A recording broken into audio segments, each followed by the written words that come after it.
Hello everyone, welcome to back. Azir এই ভিডিওটিত আপোনালোকে গম পাব আমাৰ নিযুক্তি প্ৰক্ৰিয়া কিমান দূৰ আগবাঢ়িছে আৰু কেতিয়ালৈকে আমাৰ এপইন্টমেন্ট দিয়াৰ চান্স আছে। গতিকে আমাক শিক্ষামন্ত্ৰী ডাঙৰীয়াই কি কৈছে এই ভিডিওটোত ডাইৰেক্টলি আপোনালোকক দেখাব খুজিছো কেতিয়া এপইন্টমেন্ট দিব। চাওচোন আহক ভিডিওটি।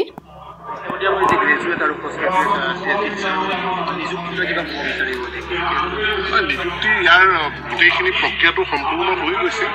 এতিয়া খালি হেৰি হ'ব তাৰ আমাৰ ফাইনেল যিখন মেৰিট লিষ্ট আছে সেইখিনিও সম্পূৰ্ণ হৈ গৈছে। আমি খুব সোনকালে নিযুক্তি দিম। আমি খুব এই মাহৰ ভিতৰতে আমি দিবৰ কাৰণে চেষ্টা কৰিছোঁ।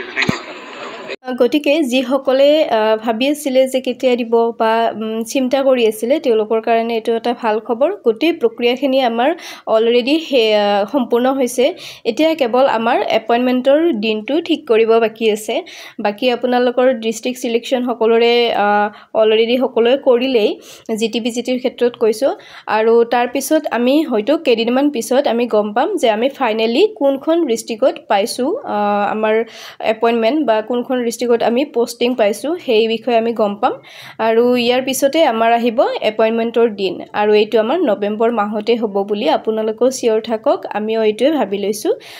ধন্যবাদ আজিৰ কাৰণে এইখিনি।